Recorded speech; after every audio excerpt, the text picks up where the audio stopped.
Hello, this is Romaniolo talking. Somehow or somewhere you heard about a super realistic combat flight simulator and now you wanna play it. I even risk saying that most of you must be War Thunder players who always saw this game as something way harder than you can handle, or even you see the community around this game as a bunch of snobs who don't like new players. I will show you that is quite the opposite. It is easy to start without spending much money, and I guarantee you that once you get to know the communities around the world, you realize that the vast majority are friendly and like to help new players.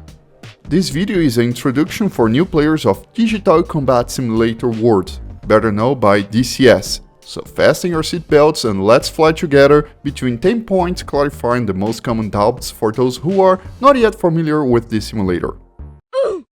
Yes, DCS is free, at least the base of the game is free. You can buy additional modules separately based on your preferences and interests, but even without spending a dime, you can still enjoy a lot of what this game has to offer. Simply go to Steam, search for DCS World, click the download button, and voila, the game will be installed on your computer at no cost. Just make sure that your machine meets the minimum requirements first. When you install the game, you will have access to 2 terrains and 2 aircraft. The main map is the Caucasus map, which features detailed landscapes of the country Georgia and parts of the Russia to the north. There are also other areas around the Black Sea, such as the northern Turkey region and parts of the Crimean Peninsula, but these areas are less detailed, with no roads and cities. The second map is the tropical archipelago of the Mariana Islands in the Pacific Ocean. The free aircraft are the Russian Su-25T and the American TF-51D, a non-armored version of the World War II era P-51 Mustang. You will also gain access to the mission editor, allowing you to create any scenario you can imagine. Your creativity is your only limit. But if you're not feeling inspired to design missions, you can visit the DCS website, browser the user upload files section, and download a variety of missions and campaigns created by other players, all for free.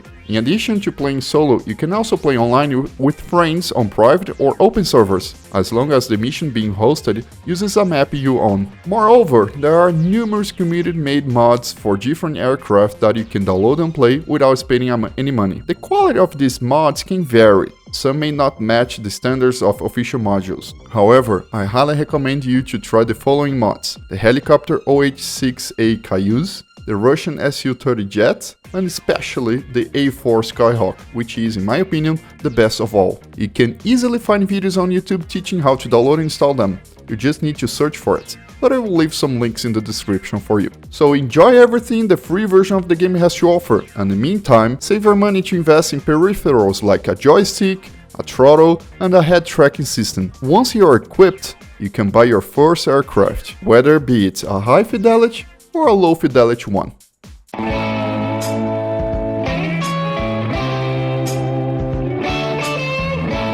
High-fidelity aircraft are highly detailed in their functionality and require players to have a solid understanding of the systems to fully utilize each aircraft.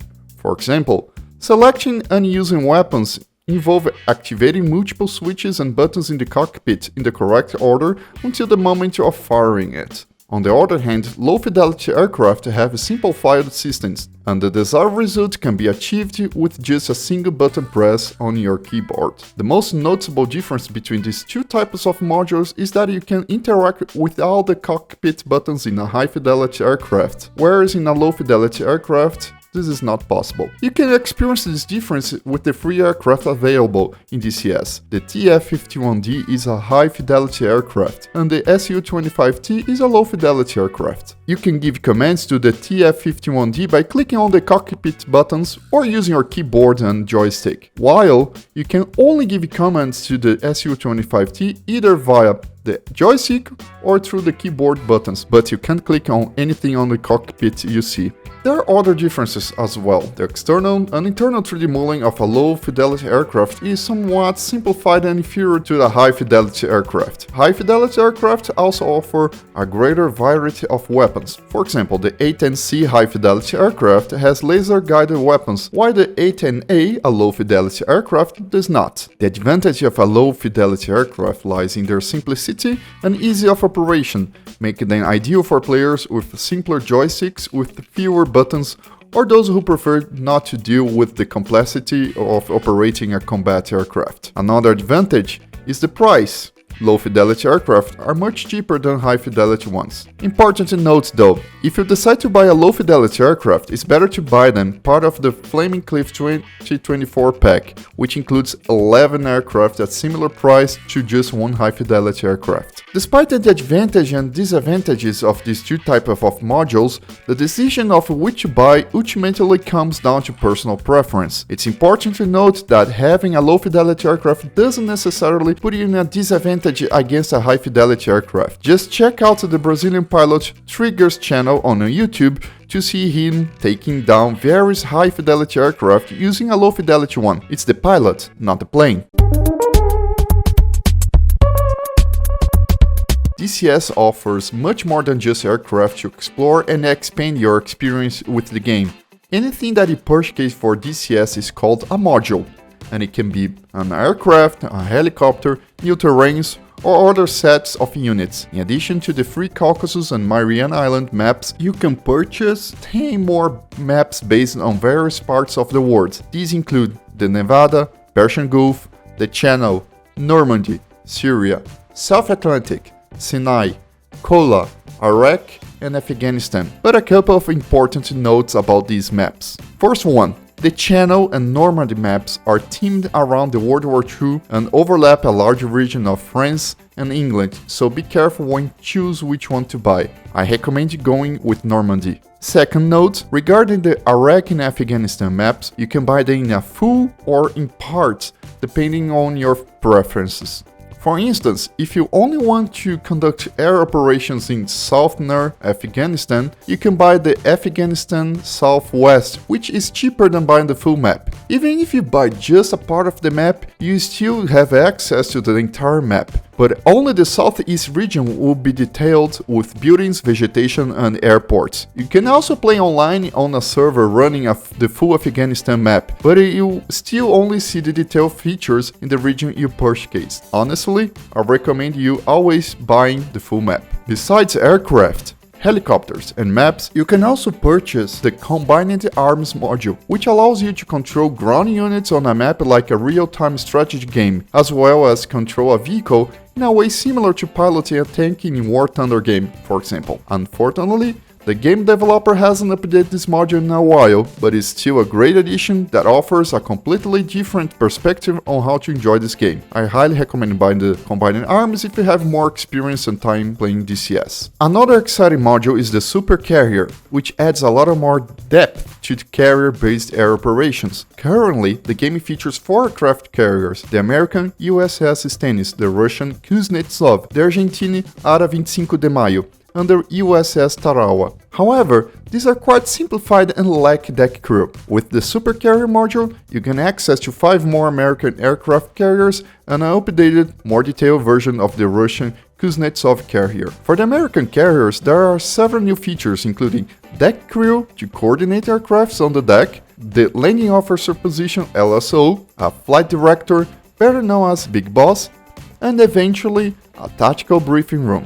The Russian carrier doesn't have these features, but as a bonus, you'll get the Russian Superflanker Sukhoi Su-33 module, which can take off and land from this carrier. So if you are into carrier operations and plan to fly aircrafts like the F-18 or F-14 a lot, I highly recommend grabbing this module as well. There's also the World War II Assets Pack, which adds World War II units and will be covered in the part of the video focused on World War II. Can you play DCS using just a keyboard and a mouse? Yes, you can, kind of, but it will be an enjoyable experience? Definitely not. All the game commands for every aircraft, whether high fidelity or low fidelity, can be done with a keyboard and a mouse. However, I strongly recommend getting a ALTA system, which stands for hands on throttle and stick. Aircraft have 2 main control elements, the throttle and the stick, and these often include various buttons that pilots use to command the aircraft without removing their hands from them. That's the sense of the ALTAs. There are several brands of HOTAs available on the market, but before I mention a few options, you must know that it's possible to play DCS with a video game controller, like an Xbox controller. Personally, I'm not a huge fan of the system, but I know many people that play this way and have a great time. I highly recommend checking out Tuva's channel on YouTube, where he explains how to set up and use these kind of controllers to play DCS. As I said, there are several brands of HOTAs available if you consider the whole world, but from my experience where I live, the most affordable options are usually the Trustmaster T16000M and the Logitech X52 Pro. But if you have a bit more money to expend, the next step up is the Logitech X56. It has many more buttons, giving you total control of any aircraft you will choose to fly. A slightly more expensive option is the Trustmaster Warthog. It's similar to the X56 in terms of buttons count, but offers much higher quality materials and construction. There are even better higher quality options, but they have significantly increased costs. If you're willing to go that route, I recommend you the VKB Gladiator NXT Evo, the VKB Stax or HOTA systems from Wing or Verpil. Pedals are important, but often unnecessary to play with planes for beginners. For example, the X52, the X56, and the TM16000M HOTA systems have a button that function as axis commands and can replace pedals. However, if you want to get pedals, I recommend the Logitech G Flight Simulator rudder pedals, which are also easy to find in the markets. To make it easy, there's a chart summary about basically all available HOTAs. You can see it passing by on the background, but I will leave a link for it in the description of this video so you can check it out.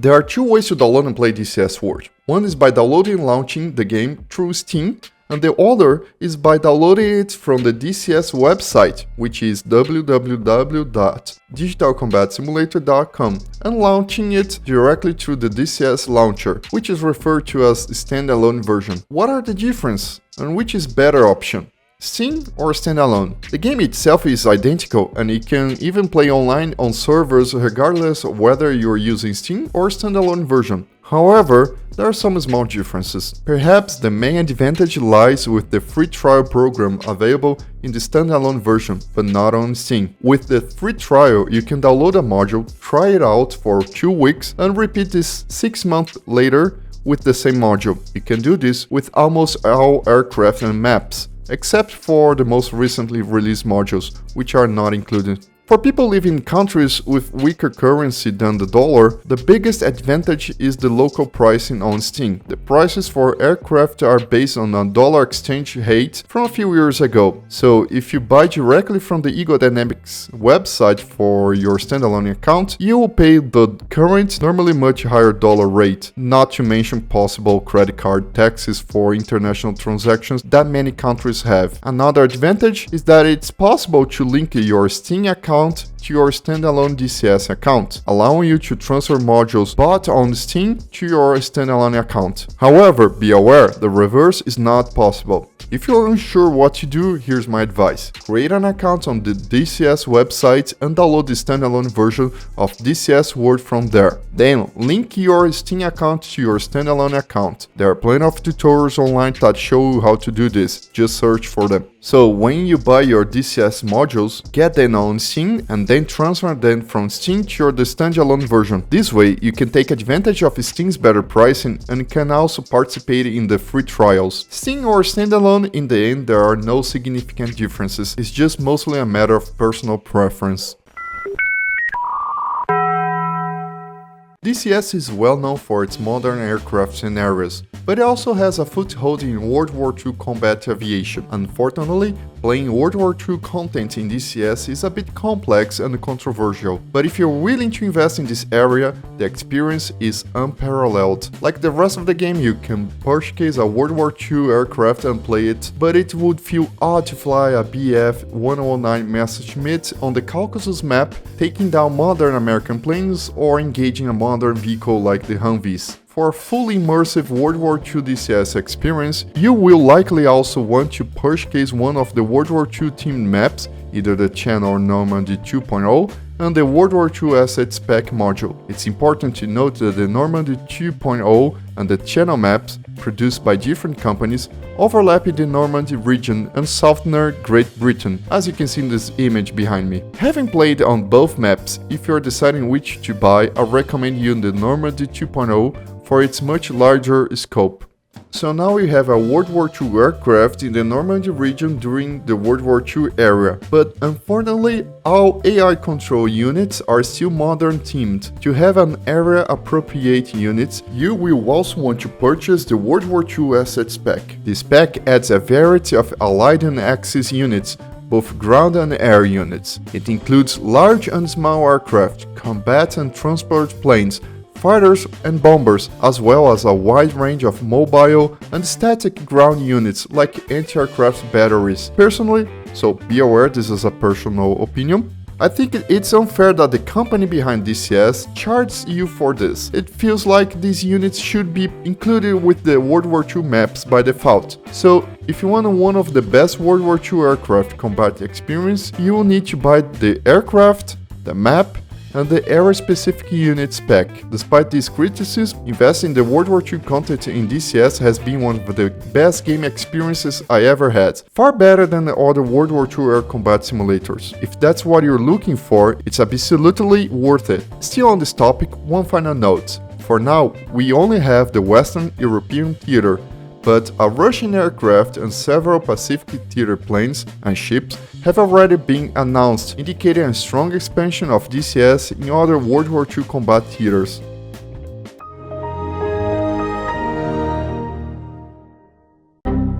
Although the base game is free, there are many DLCs to purchase for DCS. If you visit Steam and add up the costs of everything, aircraft, maps, campaigns, etc., the total exceeds over $4,000. This high cost is primarily due to the elevated prices of aircraft, with some costing nearly $80 US. When new modules are released, they normally have discounts around 20 or 30%. For example, at launch, the F-18 module was priced around $48 at full price without discounts, and today it costs $79.99. Since there are no competitors currently on par with DCS, people continue to buy regardless of their higher prices. On the other hand, during the last 2024 winter sales, the Su-33 was available at 50% discount, costing around $7.50. So, to deal with DCS World's high prices, I have two pieces of advice. First, never buy modules at full price. Always wait for sales, which occur roughly every 3 months. You can check steamdb.info to track DCS module discounts through the year, as you can see the prices history graph shown on the screen. Second, avoid buying low-fidelity aircraft individually. Instead, buy the Flaming Cliffs bundle, which includes 11 aircraft. Buying them separately would be much more expensive. But with so many options and such high prices, which aircraft should I buy first? Shots fired! Shots fired! It's very common to see people new to DCS World asking in online communities which aircraft they should buy. If you have this question, you need to reflect a bit. Learning to pilot and to employ weapon systems of a combat aircraft requires significant dedication. Even for those who consider themselves experienced, you will spend hours reading and watching tutorial videos to understand the aircraft you bought, and then many more hours practicing. This becomes even more challenging with modern full-fidelity aircraft because their systems are deeper and more complex. Now, imagine going through all this with an aircraft you don't even like just because someone told you it's the best in DCS World. So think about which aircraft excites you the most when you see it in other places like video games or movies. Think about which aircraft available in DCS you've always admired. This will make much easier to overcome the learning curve. If you can identify this aircraft, you don't even need to ask the online DCS communities. You can just buy that plane or helicopter. After buying, prepare yourself to spend a lot of time mastering it. Thankfully, there are many guides and tutorials available online. You just need to search for it. I highly recommend the guides known as Chuck's Guide. You just need to Google for Chuck's Guide along with the name of your aircraft. Beyond that, if you speak Portuguese, I also recommend my channel. Just look for a playlist of your plane of interest. But Romagnolo, I honestly don't know which aircraft to pick. Can you choose one for me to start with DCS? Alright, go for the F-18. Just don't come back complaining to me later if you don't like it. On the topic of which map to buy, the same principle applies. However, I strongly recommend the Syria map. Not only it's very well made and detailed, but it's also one of the most widely used maps for single-player missions and multiplayer servers. Look at the top of his head! If you've seen any DCS World gameplay videos, you've likely noticed that players control their view from inside the cockpit, looking various directions. This could be to locate a switch or to track an enemy aircraft flying nearby. But how exactly is this pilot head movement controlled? There are several ways to do this. You can use the keyboard buttons, the mouse by pressing Alt-C in the high fidelity modules, or joystick buttons. However, two far superior methods exist for controlling the head movement. One is virtual reality, VR. The most straightforward option is to use VR headsets like the Quest 2 or Quest 3. With VR, when you move your head in real life, the in-game pilot's head mimics the same movement. This creates an incredible immersive experience. The other option is head tracking. This is the method I, along with most players, prefer. A popular commercial solution is Track IR5, which uses a camera to track 3 infrared points on a clip attached to your headset. The system works with software that multiplies your real-world head movement to control the pilot's view in the game. This allows you to look to the sides or even behind you without taking your eyes off your computer screen. For players with lower budgets, there are simpler options. For instance, you can use a webcam with the free OpenTrack software to track your face movements. If you still want more precision, you can build a do-it-yourself clip with 3 infrared lights or even purchase pre-made kits from people who sell them online. There are plenty of tutorials online that guide you through the process to make your own or buying one. Just search for them.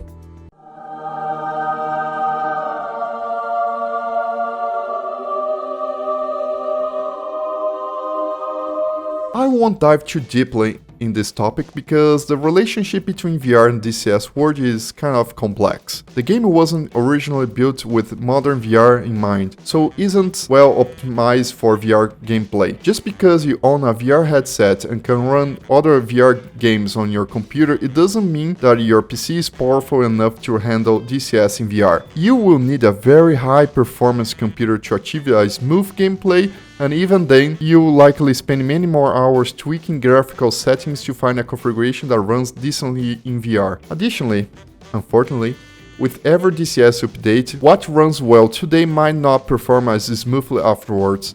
On top of this, playing flight games in VR can be a highly individual experience. Some players love it, while others quickly feel nauseous or develop headaches after just a few minutes of gameplay. For these reasons, think carefully before investing heavily in a powerful computer and a VR headset solely to play DCS World in VR. If possible, try playing DCS in VR somewhere first, perhaps at a friend's house who already owns the necessary setup, or even a commercial place. That way you can make an informed decision about whether it's worth or not. As for me, I do own a VR headset, a Quest 3, but I seldom play DCS in VR. I prefer using my ultra-wide monitor paired with a head tracking system.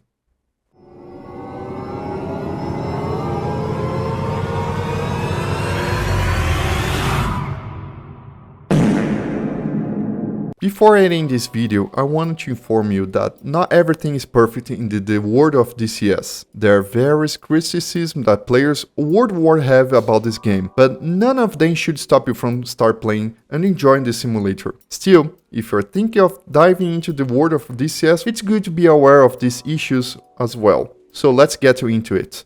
The AI in this game, unfortunately, is very weak. When you first start playing DCS World, you might initially find the enemies challenging. However, you will soon notice their limitations and repetitive behavior, especially in air combat. This also applies to the ground units. Because the programming of AI behavior is outdated, ideally it should be redone from scratch. Instead, the developers add multiple code patches to improve the AI's behavior. While these patches bring more realism to the game, they sometimes cause AI-controlled units, particularly ground units, to behave poorly. Speaking of ground units, another major issue is how damage is applied. First, shockwave damage from explosion is almost non-existent, meaning that bombs often need to hit ground units directly on top of them to cause damage. Another serious problem is that ground units rely on old-school health bar system. Damage reduces the unit's health percentage until it reaches 0, at which point the unit is finally destroyed.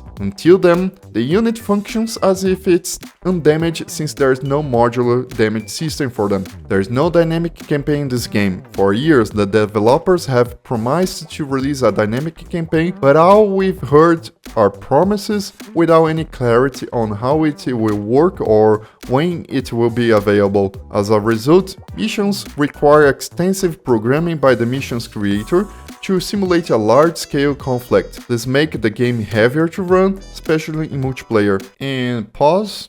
While editing this video, Ego Dynamics released a trailer showcasing the future of this simulator, including a very cinematic glimpse of the dynamic campaign. This long-awaited feature might finally arrive in 2025, so let's scratch that complaint off the list. We've also been hearing for years about a rework for the Air Traffic Controller, the ATC system, to simulate airport tower coordination for taxiing, taking off and landing. Currently, the ATC system is very simplistic and fails to guide pilots properly. Most players either ignore this part of the game or rely on a person wholly playing as the controller in multiplayer servers. Meanwhile, we're left waiting for the promised functional ATC system. There's a bug or a programming fault involving one of the main air combat missiles, the AIM-120 NRAM. With this bug, an airplane can simply perform a high G roll to make the missile lose its target. Despite various criticism, DCS developers argue that fixing this isn't possible, even though the community has demonstrated that this issue doesn't occur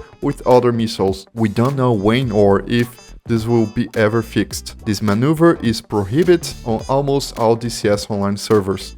Finally, to wrap up this criticism section, I will briefly touch on what might be the game's biggest current issue. The company behind DCS World, Ego Dynamics, develops the base game, some maps, and some aircraft. They also publish other modules, maps, and aircrafts created by other companies, passing a significant portion of the sales revenue to them. One of these companies is or was Has-Been, which developed iconic aircraft for this simulator, such as the Mirage 2000 Aviator Harrier and the F-15E Strike Eagle. The release of the F-15E was highly anticipated, with promises of additional features and weapons to be developed in the future. However, after months without updates, a corporate and legal conflict between Ego Dynamics and Has-Been came to light. Due to this conflict, development on the F-15E was ceased and some bugs in other Has-Been modules remain unfixed, leaving players who purchase these modules in a difficult position. Ego Dynamics has stated they will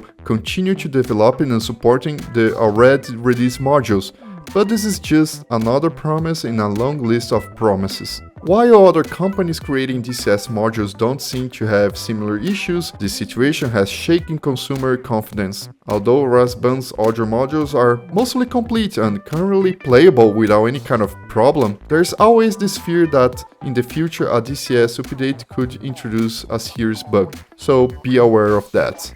Are you serious? Ta-da! Despite this slight depressing final section, don't let it deter you from starting playing DCS World. My goal is for you to start playing DCS, which is why I made this video, to help you. However, I could simply ignore the game issues, but be aware, most of them are eventually addressed over time. In fact, this beginner's guide is a second version because the first one I made a few years ago became outdated after numerous updates which improved the game and fixed many minor problems I had already criticized. This is one of the greatest advantages of DCS. There are always new updates introducing improvements and features, sometimes ones we didn't even know were being developed. And another pause. Another update. In the same 2025 future trailer I mentioned before, we were treated to a huge surprise. Eager Dynamics is developing the F-35 for DCS. This unexpected announcement has certainly thrilled the community. So there is another surprise we're not even expecting. So to wrap up, check out the links in this video description, and if you're a Portuguese speaking person, join the Brazilian Discord server. Despite the health chaos you're gonna find in that Discord, everyone is willing to help new players and teach them how to play DCS World. I hope you enjoyed this video, and also I hope it helped you in some way, whether you're just starting or recently began playing DCS World. If you like it, share this video with your friends who are also interested in DCS World and wanted to start playing it. So, goodbye and let's fly!